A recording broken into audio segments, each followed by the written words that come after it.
Welcome to the Startup Grind.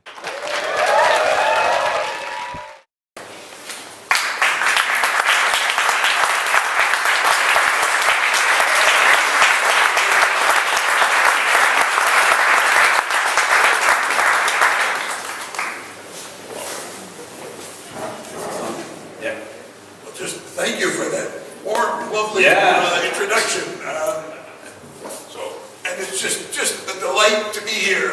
I don't really keep track, but this is at least my 7th or 8th startup grind in all different places. And wherever I go in the world, I try to hook up with you, my kind of people, because when you get to be my age, you don't really work anymore. And my so-called work is just a joy. I get to travel the world and see the world not through the tour buses, but through the eyes of my kind of people, you crazy, hardworking, passionate entrepreneurs. And so it's always a pleasure to stop by, meet entrepreneurs in a new part of the world, see the world through their eyes, see their homeland through their eyes a little bit. And I've had just a delightful week doing that here in Mexico, where this is probably my 20th plus or minus trip to Mexico. And my last startup had probably its most successful foreign office right down the road in Mexico City. And it's just a pleasure to be back here again and to be getting ready to launch Lean Startups MX. I don't know if you could hear much of the video, but leanstartupsmx.com will tell you all about this very exciting program that we're launching this week. Think of it as an incubator without walls for very early stage startups who want to be personally tortured by me over 10 weeks. And if I don't torture the startups enough, every startup will have a seasoned entrepreneur as their mentor or coach to beat them with sticks and stones to make sure that they are doing what we all know is the only thing that makes a startup successful. The greatest possible idea and a hell of a lot of hard work. So, I don't know. What do we want to talk about? Whatever you want, but yeah. Let's start, let's get a little bit with you. What's your background? Where did you born in? Well, born and raised in a housing project in New York City. Began my career as a journalist, and I don't know how well this translates, but my career peaked sort of way too early, and by the age of 22, I had a job that paid a ridiculous amount of money for a guy who barely graduated from college because I was too busy starting businesses to go to class or anything silly like that. I worked my way up to be a senior news editor at the #1 radio station in New York. Go to work every day in an office on Park Avenue in a newsroom, not really an office. And I did that for about a year, and I said, oh my God, I can't do this for the rest of my life. I was having so much more fun starting stupid little small businesses in college and making them work or not work and shutting them down or selling them or whatever. I can't do this. I gotta start a business. And I started exploring, and basically shortly after my 22nd birthday, I went home to my middle-class parents, said, I'm quitting this spectacular job that it was paid about $300,000 US a year in today's dollars. I'm quitting to start a business. My parents were just so distressed. How could you do that? My father was probably the only person in New York City who got up at 4 o'clock in the morning to hear them say on the radio, and at the editor's desk, Bob Dorf, and I hope he went back to sleep. And they tried to get me to go see a psychologist, to get some kind of help, to talk me out of this crazy idea. And to their credit, when I sold that business 16 years later for a very nice pile of money, nobody was prouder, and all the earlier stresses were forgotten. That first business was a marketing services agency where I was able to put together just enough business to get it started, and actually was able to work. I didn't expect this at the time, but a few months after I quit the radio station, they called me back and said, would you work at night, do the same job, but on the night shift? And so I went to work every morning at my agency at 7, and at 6 at night, I jumped into my jeans, went down to the office on Park Avenue, and worked another 7 hours at the radio station, which allowed me to invest every dollar of revenue in that first business, because I had enough to pay the grocery bill from my night job. Sold that business in 1989, and almost the day I sold it, it went from wonderful to horrible. The British conglomerate that bought us knew everything there was to know about how you could run a business that I had built one brick at a time by hand over 17 years. And it was just horrible. We always cared about our people, cared about our clients. All they cared about was the spreadsheet. And so I left about a year and a half later, went on to do a few smaller businesses, and in total over 30 years, 7 startups, 2 major successes, 2 modest, very modest successes, made a little bit of money, and 3 startups where I learned the most. The ones where you put in my case, my own money, because there were no investors in startups in New York in the 70s. There were only a few in Silicon Valley. It's nothing like it was today. Spend 6 months, a year of my time, a couple $100,000, in one case more than a couple $100,000 of my own money. 6 months, 9 months later, you look at what you have and you say, this is a disaster.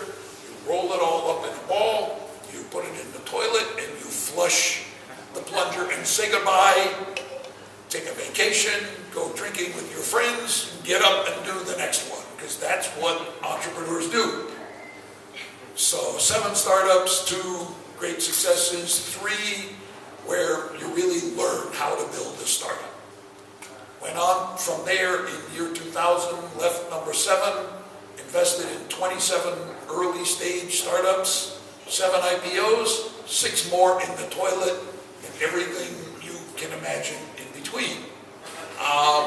And really, if I have a qualification to be sitting here tonight instead of sitting there, it's the hundreds of stupid mistakes I made in 40 years of building companies. And our joke about the Startup Owner's Manual is that between the covers of that book are 500 stupid startup mistakes. And they are much more fun and much less expensive to read about than to actually do. Because if you think about how you build a successful startup, you build it by forcing the failure points as quickly as you possibly can, finding the weaknesses, fixing them, changing, whether it's the product, the features, the functionality, the marketing, the channel, the customer target, figuring out which ones work and which ones don't. And when they all work together, in a way you are sort of no longer a startup, because you now have a repeatable, scalable process that either is or shows signs that it will clearly be profitable.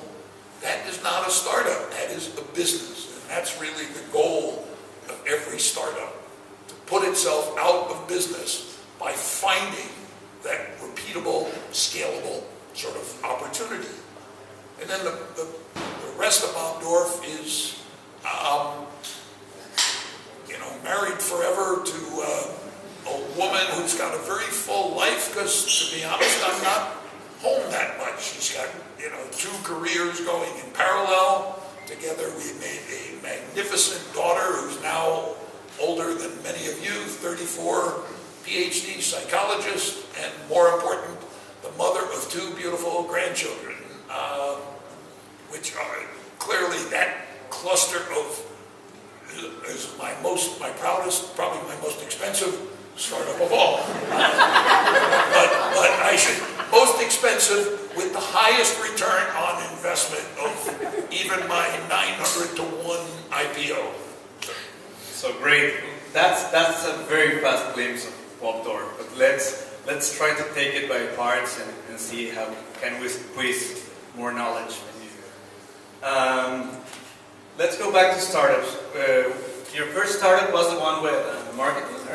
Marketing agency. Yeah. Yeah. So at that point, what was your input of entrepreneurship when you first started this company? What was your knowledge of becoming an entrepreneur? I'm sure it wasn't so hot down then. So Well, in 1972, entrepreneurship wasn't as cool and hot as it is today. In fact, when the only time it was good to be an entrepreneur was when you met a girl in a bar. What do you do? Oh, I'm a school teacher. What do you do? Well, I have my own business that I started. It was a great line for lots of exciting encounters. And to me, one of the things that's wrong with the startup culture today is too many entrepreneurs become entrepreneurs because they want to be Mark Zuckerberg. If that geeky, funny-looking guy can be one of the richest men in the world in less than 10 years, I want in on that. I want one of those. And people, in my view, who launch a startup to get rich, first of all, are almost certainly going to be sadly disappointed. Because the thing we all forget in this startup mania that has captured the world and in the last 4 or 5 years is that most startups that are built to be scalable, sizable businesses, somewhere in the range of 96 to 98% of those startups fail. Right? So that's pretty lousy odds of getting rich. And I started my first business there were no investors. I didn't know what an exit value was or a multiple or any of that stuff. I started the business because I wanted to be my own boss. I wanted to do what I wanted to do. Certainly not work less. I knew I was signing up to work more. And as my wife would tell you, she made it very clear that I was not going to be king in the house. If I wanted to be king, I had to start a business and be the CEO, because there I would be allowed to be king. And I sort of loved the risk and the challenge and having something that was mine. And I figured, I was a pretty smart guy, pretty good marketing guy. I figured I could do at least as well as I was doing in my very lucrative job, and that would be fine. I had no idea that eventually we would sell the company for tens of millions of dollars. If you had told me that when I started the business, I wouldn't have, oh, you're crazy, that doesn't happen. And to be honest, the first 2 years were pretty miserable, because when you start a marketing agency, you get crappy little clients. So you don't really have the opportunity to do important or great things that other bigger clients will notice. And so I fairly quickly realized I needed a route to better clients. And I did a sort of joint venture with an advertising agency. And all of a sudden, instead of working for boring industrial products, I was working for liquor companies and ski companies and interesting products where good marketing could make a dramatic difference and get noticed. And that really, so it took about 2 years to sort of find the, call it center of gravity of the business. Today we would call that a dramatic pivot. Like, okay, no more industrial accounts, no more accounts with nothing interesting that you can, where you can really move the needle. And that, from that point forward, really, the business didn't go straight up, but it took off pretty steadily. And when we sold it, we were working for small companies like Purina, Monsanto, Pepsi-Cola, Sharp, big companies launching big new products, things like that. Okay, so you have a couple of startups, and at what point you start noting a pattern between them, like that after that became the startup owner manual and everything. Like, did you start noticing like the same pattern in the startups, or what was that you thought it was a good idea to start working on a methodology for startups? Well, to be honest, I didn't notice the pattern. Steve Blank began working on this methodology 10 years before we wrote the first word of the Startup Owner's Manual. Steve had done 8 startups. His 7th was a total failure very quickly, lost $38 million in venture capital. His 8th startup made up for that. It very quickly went from a PowerPoint presentation to $8 billion in market cap. And when Steve retired from number 8, he thought back to number 7 and said what was wrong with number 7 was we never engaged the customers. And then a very interesting thing happened. We never sort of had feedback from the customers. We just built what we thought the customers wanted, shipped it, and only then found out that nobody wanted to buy it. And that company went out of business, very ugly. The ugliest phone call an entrepreneur can get is from a large national chain store customer saying, "Hello, Mr. Blank, you have 24 hours to remove all of your merchandise from all of our stores all over Mexico, or we will remove it for you and charge you $50,000 or more for the labor of doing that. And by the way, we're not paying your bills." Okay, in case you didn't figure that out for yourself. He got a call shortly after he retired from University of California at Berkeley. "Hey Steve, you're a successful entrepreneur. Why don't you come teach other entrepreneurs?" And Steve said, "Well, I will do that in 6 or 8 months, because I think the way we teach entrepreneurship is entirely wrong. And I need 6 or 8 months to figure out the right way." And the right way was the sort of customer-driven, customer-centric way of letting the only opinions that matter have the loudest voice in how you're going to build your company. Only opinions that matter are the people who are going to give your company money. Why would you ignore them from the very first day you start work on your product or your software or your website or whatever? And so Steve spent about 8 years developing, testing, refining, teaching the methodology, and it was clear that a more detailed sort of step-by-step process map was required. And I knew Steve because his 8th startup was a client of my 7th. And we wound up working very closely together on getting customers for his business, which is what he had hired us to do. In my 7th startup, my 2 partners wrote several books, and then I wrote one with them that was the same sort of detailed step-by-step process map for launching CRM inside a company. This was back in 1999. Is that right? No. So, yeah, 1999, when CRM wasn't an established marketing sort of platform and so forth. And Steve said, "Hey, you know that book you wrote about CRM? You know a lot about startups. You know how to write English. I'm not so good at English. I'm more of an engineering kind of guy. Would you join me and let's refine this methodology and let's put it in a book?" And it was just like doing a startup. It was basically 2 years of 80, 90, 100-hour weeks. Like any good startup, we're ready now to print the book. So we reserved $30,000 worth of press time at the printer, where if you were, an hour late, you lost $10,000. If you were a day late, you lost $30,000. And we had to deliver the camera-ready manuscript at 8 a.m. on a Monday. I think it was March 13th to be exact.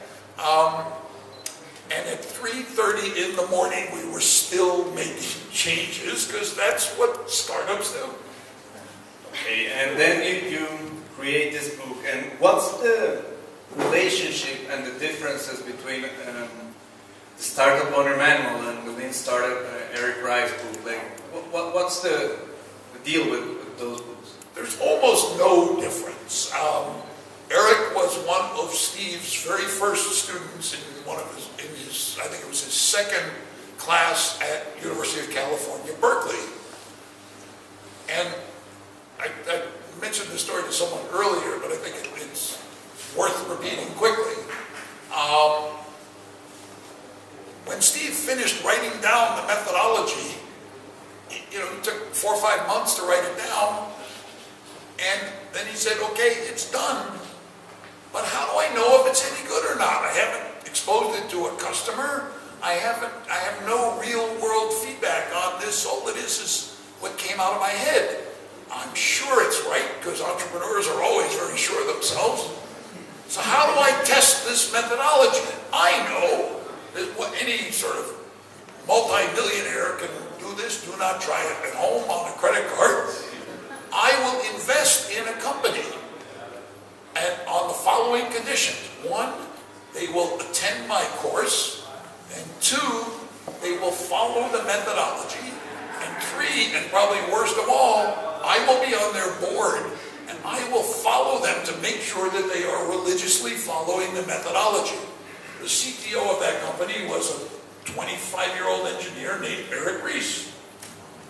Eric went on and said, gee, and they built a very nice, successful, profitable $45 million business fairly quickly, and they found that the methodology really helped, constantly solicited feedback from customers. And Eric said, gee, I like this customer development business sort of more than the IMVU, my other business, so I'm going to write a book about it.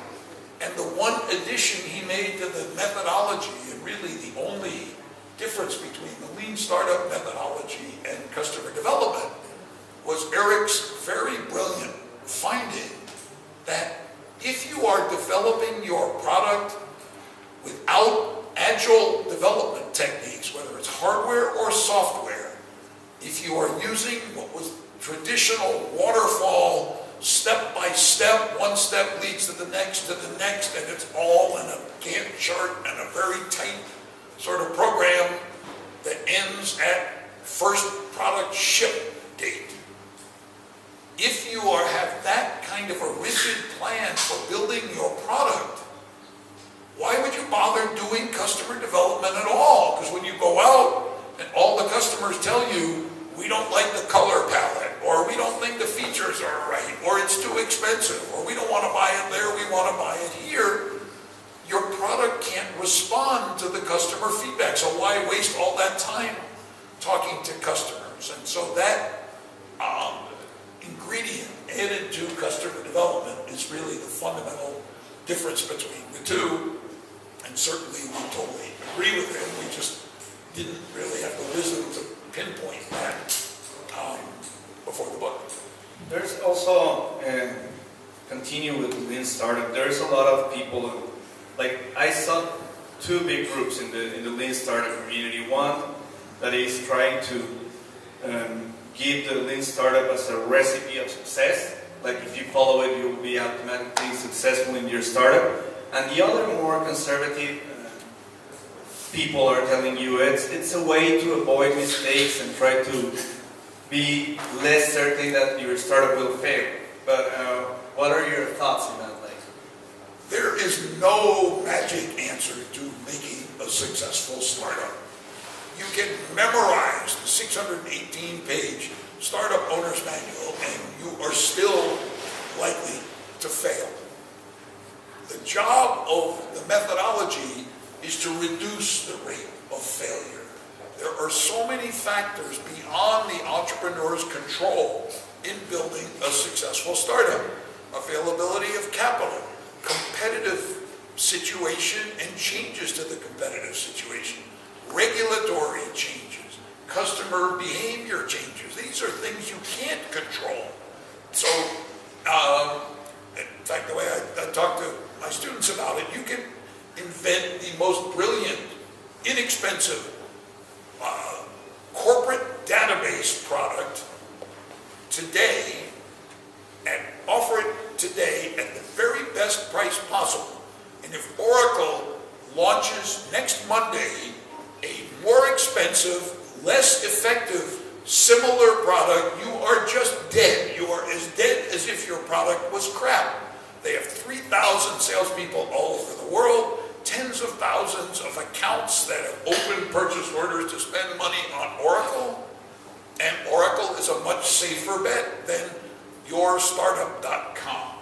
And so, to me, what the methodology does is two things. It reduces the risk of failure, hopefully somewhat dramatically, maybe from a 98% chance of failing to maybe a 90% chance. That's a 5x improvement.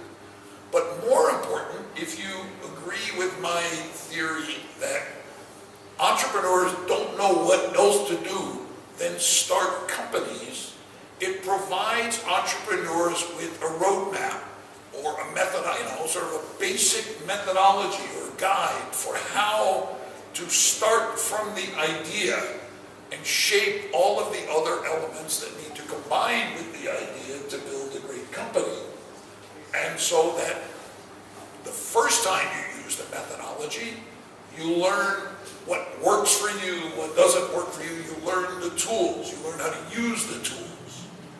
And you use them 3 or 4 or 6 times every time you're ready to start another business. And that to me is really the value of the methodology. It's not you're going to do this once, we guarantee you're going to get rich, don't worry. So all you'll have to do after that is pick your yacht or your Ferrari and, go on from there. It would be a more expensive book if that was the case. Yeah. In fact, we probably wouldn't sell any. We would just keep starting companies. Yeah.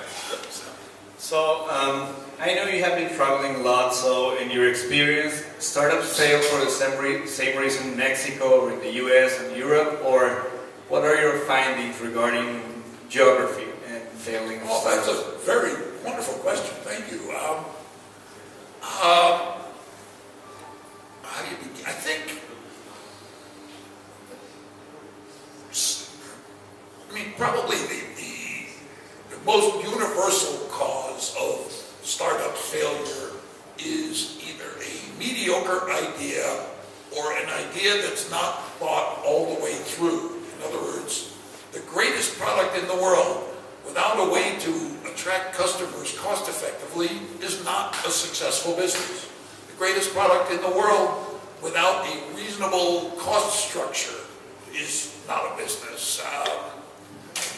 But I think the variation in geography is somewhat different. I was in Moscow 2 weeks ago for, I think, probably the 10th time in 5 years. The sadness in the startup world in Russia is just, and I've now trained 200 startups in Russia. This last group was, their customers have no money. The investors have run out of Russia like it's on fire. Most of the venture funds in Russia have very publicly shut down and sold off their investments at, distressed fire sale prices. Angel investors are gone. Customers are gone. And it's just taken the entire spirit out of a very robust, very talented startup ecosystem. I think the other big difference I see, and I've heard, not in your case or Jesus we had lunch with, in a newer startup market like Mexico, or I was in Bulgaria last year, or I was in Brazil just a few weeks ago, in a sort of newer emerging startup market, one of the biggest challenges entrepreneurs face is the lack of great digital marketing skills. Right? My theory on a startup's marketing budget, it is either zero or very close to zero, which means that most of the early customers have to come from viral marketing, social media, email, things that are cheap. Because better to have campaigns that fail that are cheap than to buy buy a $3 million 30-second TV commercial on the Super Bowl and then find out that nobody wants to buy your product.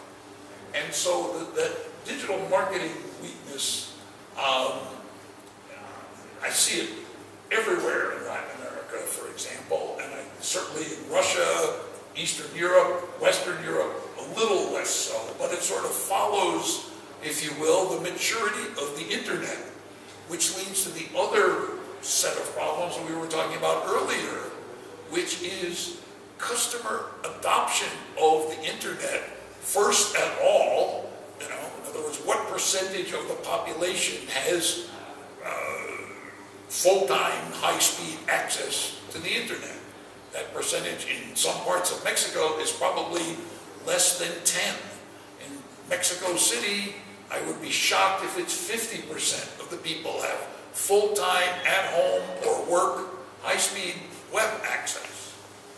If they do have access, A, do they have a credit card? And B, and much more difficult, are they willing to trust their credit card number online?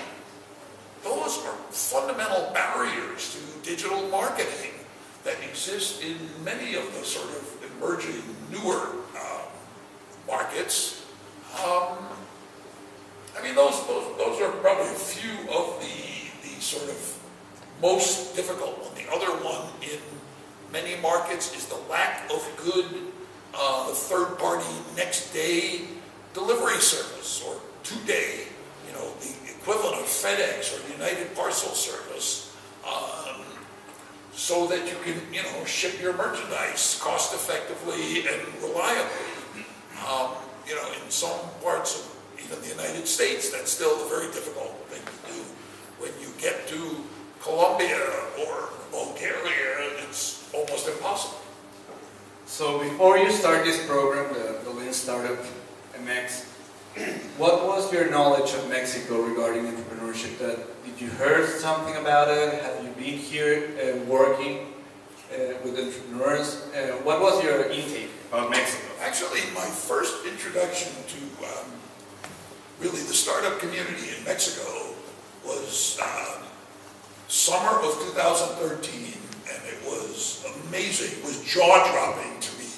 I was invited to speak at the Semana de Emprendedor in Mexico City, and I walked into this huge convention center, all designed to support entrepreneurs at whatever level they were seeking. And it really gave me this wonderful introduction to entrepreneurship in your country, where I'm not going to get these numbers exactly right, but I think it's 91% of all the businesses in Mexico are SMEs, and they drive more than half of the gross domestic product of the country. And that Entrepreneur Week said, tell me what kind of entrepreneur you are, and I will point you to the courses, the programs that we have that are most helpful to you. And this, if you haven't been there, it happens again in Mexico City in August. It is an eye-popping day. I will be there and buy you a beer. And one of the most interesting things about that week was there was a big trade show booth with tables all around. And the tables were from Walmart and other major national Mexican chains operating in Mexico. And who was sitting at those tables?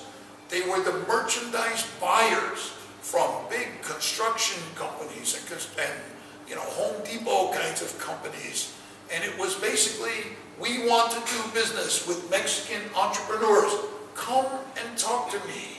And I'm not going to give you an order. I'm going to explain how a startup company can do business with a big national enterprise here. It was one of the most beautiful, impressive things I've ever seen. So anyway, coming home from that couple of days in Mexico, I said, to myself, watch out for this country. They're figuring it out, and they're going to, come out, stronger and stronger. And I think from my sort of very fast walk through in the last few days of this week, it's clearly happening. And interestingly, it's happening not just in the small businesses. There are more and more people, like all the crazy people in this room, thinking about building big, scalable businesses, tech businesses that could do well, not just in Mexico, but throughout Latin America and hopefully, north in the U.S. as well. So I'm very excited to be launching this Lean Startups program here at this time in the evolution of startups in Mexico, because I think we can really help to accelerate the sort of success rate of startups. More important, our hope is that this program will not be, old gringo flies in, gives some workshops, does some lectures, goes away, and boy, wasn't that great. What we are trying to build here is a startup that is no longer a startup when Mexican startup leaders and startup teachers can run and coach this program themselves. I was in Bogota about a month ago visiting my clients from the ministry, their version of INADEM, that ran the program that I taught twice in Colombia in 2012 and early 13. Since I left having taught 60 startups, taken 60 startups through this program. Since I left, Colombianos have taught 900 more startups, taken them through this 10-week methodology, generating millions of dollars in investment, tens of millions in revenue. And that's what we're really striving to do here, is to build almost an ongoing, repeatable program that's not just in Mexico City, but it operates here and in Guadalajara and in 5 other major cities, so that we can drive hundreds of startups through this program, hopefully, with an improving success rate. And to me, personally, these are the most fun, sort of intellectually, spiritually exciting programs for me, because I get to know all 30 of those startups personally over the 10 weeks. I'm still getting good, mostly love letters from many of those I worked with several years ago that usually end with, I got one just the other night from a startup from Columbia University. Haven't talked to you in a while, thought you'd like to know we are about to sign a 2-year contract for 40 installations with a big university that has money. We are off and running. And I said, why are you wasting your time writing to me? Get down there, get ink on that contract. We'll have a meter when you can show me the ink. But, and I hope that we will find, I know we will find, based on my experience this week, a couple of dozen successful Mexican entrepreneurs who want to be a part of paying it forward, of helping the next generation of entrepreneurs be as successful as their mentors. And if we can build that, I will look forward to getting love letters till the day before they put me in the ground, and we will all together have built something that is Mexican, not gringo, and that is sort of a core element of the generation of successful Mexican startups. Great.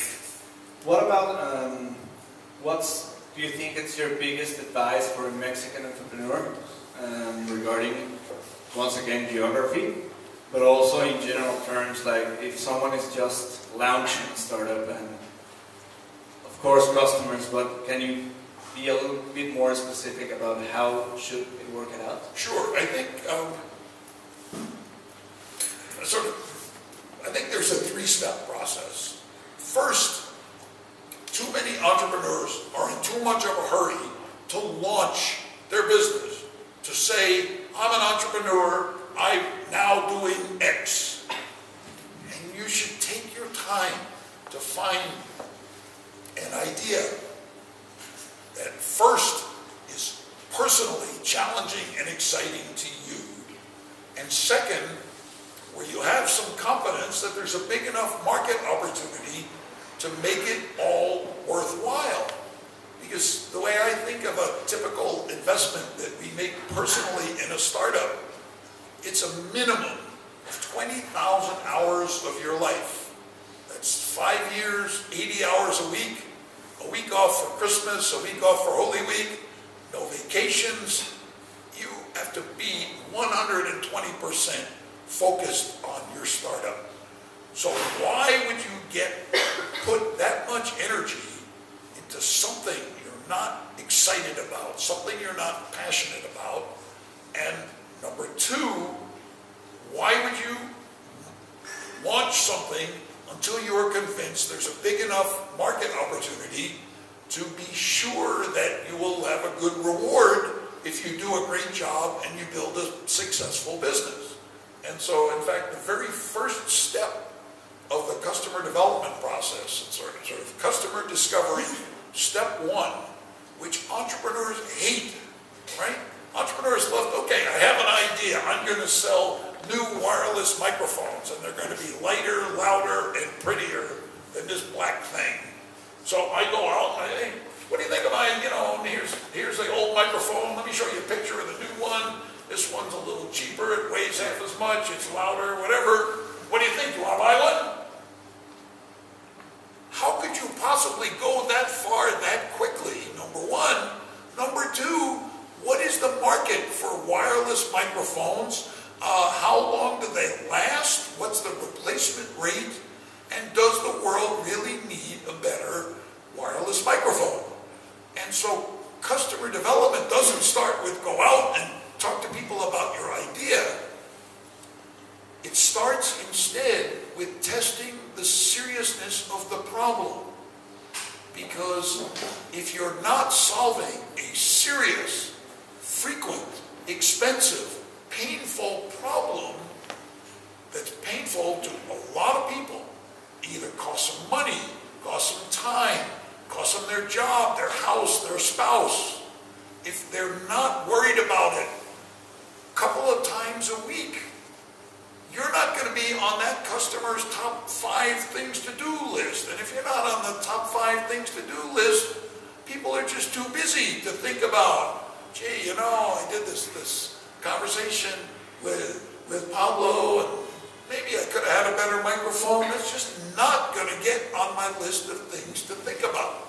So step one, is this a serious, frequent, costly, painful problem? Or am I solving a need that people have frequently, desperately, and so forth? Without that, you're about to go spend 20,000 hours launching a business where you've just proven to yourself there's no market. Why would you do that? And so the first focus is there a market opportunity? And then the second step, again, the very first weeks you're in business, is a sort of comprehensive competitive analysis. Because if in step one you found, yeah, there's a market, there's a big market out there for my microphones, you're probably not the first person to figure that out. In fact, the guy who made this microphone is probably aware of that opportunity already.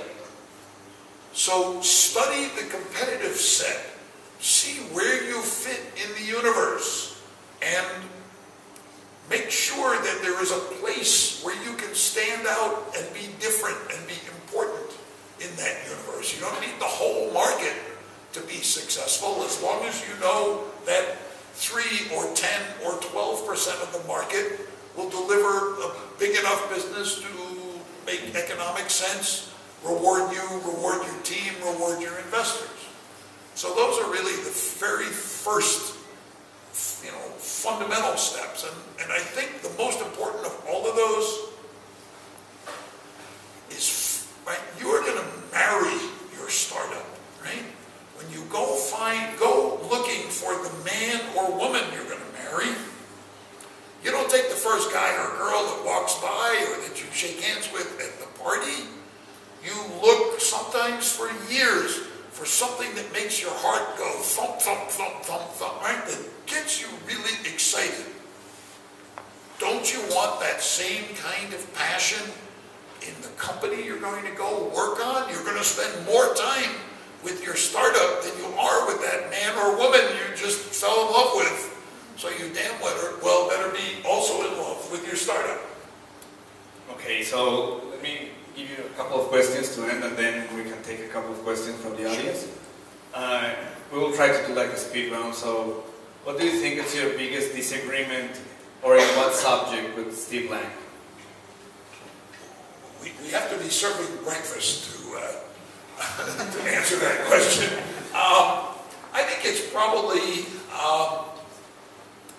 that I really love working with early stage startups, and Steve is sort of, and he's somewhat spoiled because he teaches at Stanford Engineering School, so he really not only, but his focus and excitement is finding unicorns, finding startups that are so bold and so innovative that they can grow to $1 billion valuation.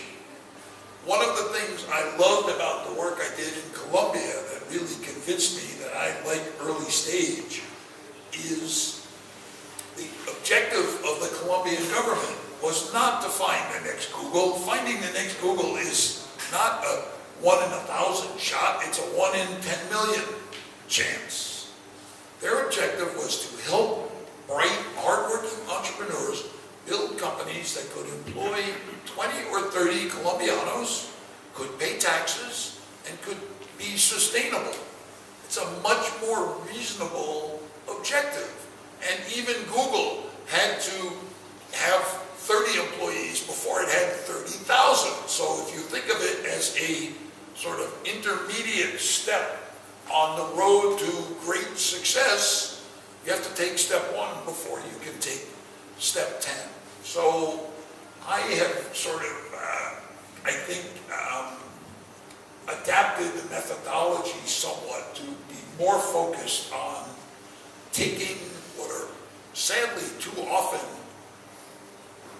relatively weak or indistinct startup ideas and pushing the entrepreneurs to blow that idea up right now before you've invested too much in it. Because here are the 3 or 4 things I see that concern me. If you're willing to take all of these risks and keep going, you get no bonus for listening to anything I say and no demerits for ignoring it all. But if I owned your company, I would be scared to death as to whether this could ever succeed. And here are the things that I would encourage you to address. That's a sort of a different, I think, approach that really, once a company is 6 months or a year old, everybody is too committed to what they're doing now. Nobody wants to take a hand grenade and throw it into the business model and risk starting over. Okay, we have 5 more minutes, so we're going to take 3 questions, and if it's okay with you, Bob, they will ask the 3 questions, and then we'll try to answer them. So as long as you'll remember number 2 and number 3. Yeah, just 2, because we had just 5 minutes, and then sadly you have to leave. So, what is your best advice? What is your best advice on hiring and firing people, on your experience? Well, I can answer that one really quickly. Yeah. Hire for dedication and passion, train the skill. In other words, unless it's a really obscure skill like digital design, better to hire them sort of younger and fresher with energy and drive and train the skills later. And on the firing side, you can never fire fast enough. In a startup, your biggest enemy is that bank balance that is going down every single day.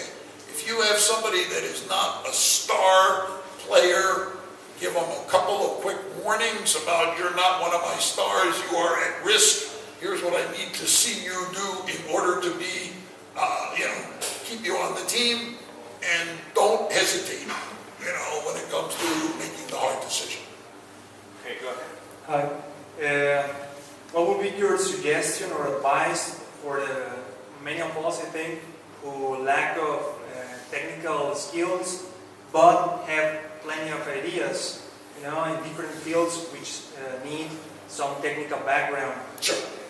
Okay, well, so actually my number one piece of advice is come to Startup Grind and find your mate. Find someone who is as smart on the tech side as you are on the idea side, and see if you can get him or her excited about your idea enough to come be your co-founder. Solo founders are almost guaranteed failures. You can't possibly have between any 2 ears all of the skills you need to build a successful startup. And the simplest way to think about it is there's the way they talk about it in the Valley. You need at the very least a hacker and a hustler. Somebody who is the engineer you're looking for, and you, the guy with the ideas that's glad to go out and talk to the customers, make the sales, get the feedback. And that dynamic almost never exists in one brain. Where you can, if you add a third member to the team, it's the artiste, the UI, UX person who is representing the customer in every conversation, who talks about how, okay, I understand what you techies need to put in this, but the customer's not going to understand it if we show them this screen. Could we show them this instead, or display it that way? So that's and you don't find those people online. You find them at sessions like Startup Grind, where you should be I think it sort of says over here, make friends, right? As opposed to make business contacts. You're looking, sometimes somebody says, gee, I'm not really interested in being your co-founder, but I'll be glad to have coffee with you every couple of weeks. See if I can introduce you to a friend who might be more interested. See if I can give you advice. And then you give him or her advice in your areas of expertise, right? Just use the tremendous talent in this room, in the startup environment already, and give to it and receive from it. Thank you. You will lead two questions, but in your experience, when the startup stage finishes, let's say from 0 to flat time, 2 years, 3 years, it's really the When startup phase. stop being a startup? Yeah. When does a startup stop being a startup? Well, a startup stops being a startup once its processes begin to be repeatable. Every time I make 10 sales calls, I get about 2 orders, and I can make money at that rate, 5 sales calls per order. Or every time I spend $500 on Google AdWords, I get $3,000 worth of revenue. Once those patterns emerge and start to get predictable, and when you look at the predictable pattern and do the math, and you say, this can be a profitable business, at that point, you're sort of no longer a startup, you're now a business. And the way we sort of think of it is, a startup is not a company. A startup is a temporary organization of basically crazy people who are coming together to search for the elements that, when put together, make this repeatable, scalable, profitable business model. And the job of the founders of that startup are to put it out of business as quickly as they can by turning it into a company. Okay, well, let's give another round of applause to Bob.